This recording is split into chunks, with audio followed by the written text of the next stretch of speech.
With our kids, we teach a front rack starting day one. Over time, the front rack position, just with the sheer load of the bar, is going to improve. There are some things that we can do to improve that position, but we will drill and repeat the front rack position daily every time that we have our kids starting in the 7th grade. So over time, they're going to be able to achieve that position.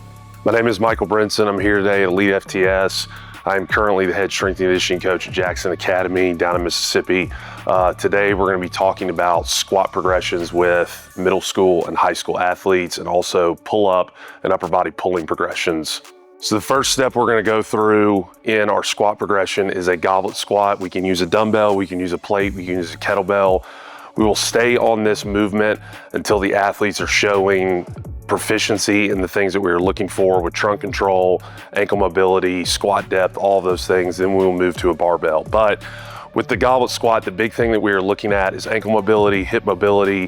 What is their trunk doing? Okay, are they maintaining an upright posture for front squatting that's going to come later on? So we will start with the dumbbell at the chest. It's going to be directly under the chin. We tell our athletes we want our feet relatively shoulder width apart with our toes angled out. We don't want to see our toes angled forward. We want to have a slight angle outward.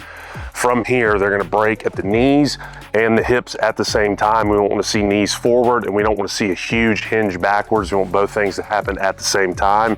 It will be on a tempo, so it'll be slow and controlled all the way down as deep as the athlete can go while maintaining a flat foot and an upright torso. From here, we'll have them pause in this position.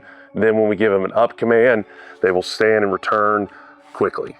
So after we've mastered the goblet squat, the next thing we'll move on to is the front squat. Now, we are an Olympic-based program, so we are going to clean. Therefore, we've got to have a great front rack position, which is the biggest hang up when teaching a front squat, is the front rack position, athletes having the wrist and the elbow and the lat tricep mobility required. With our kids, we teach a front rack starting day one. Over time, the front rack position, just with the sheer load of the bar, is going to improve. There are some things that we can do to improve that position, but we will drill and repeat the front rack position daily every time that we have our kids starting in the 7th grade. So over time, they're going to be able to achieve that position. With the front squat, it's going to be the same setup that we have with the goblet squat. Feet are shoulder width apart, toes are angled out slightly. We want to have a nice high front rack position.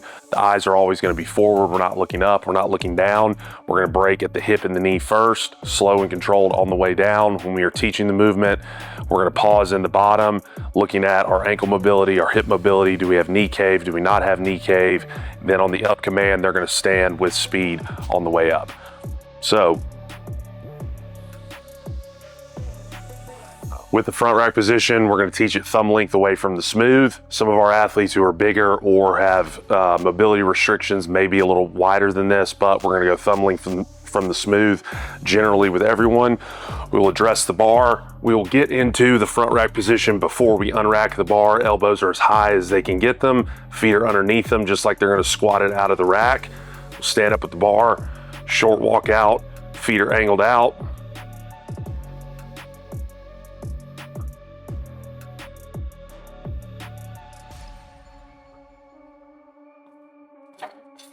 The next step in our squatting progression is the back squat. We teach a high bar back squat. Because we're an Olympic-based program, the positions are similar to what they're going to do with the clean. Also, if you look at the shin angle in the bottom of a high bar back squat versus a low bar, it's very similar to what they're going to do on the field with sprinting. Now, when we teach this, similar grip to the front squat, thumb length from the smooth. Some of our kids will be wider, but generally thumb length from the smooth. Address the bar. Same foot position as the goblet and front squat, feet shoulder width, toes are angled out, eyes are forward, not up or down. Break at the hip and knees.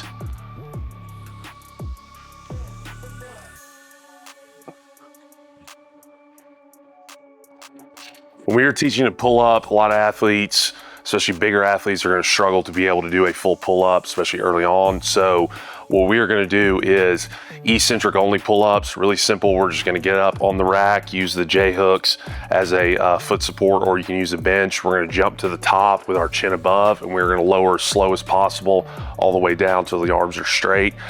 The way we progress this is as the athletes get better at doing pull-ups and are able to do real pull-ups, they're going to do real pull-ups until they cannot, and then they will go into the eccentric. So if we have sets of 8, they will do 3 or 4 real pull-ups and then finish the rest of the set the way we're fixing to do this here.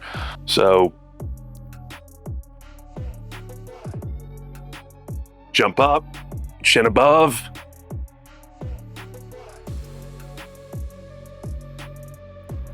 all the way down. One way I like to add intensity with pull-ups beyond just adding weight is mechanical drop sets. So what we're gonna do here is a couple reps with added weight, then we're gonna go normal body weight rep pull-ups, then we're gonna actually go band assisted. This is not something that I would do all of the time or for multiple sets, maybe 1 to 2 sets per session or once a week, but we're gonna go a couple reps with some weight added, a couple reps body weight, and then band assisted.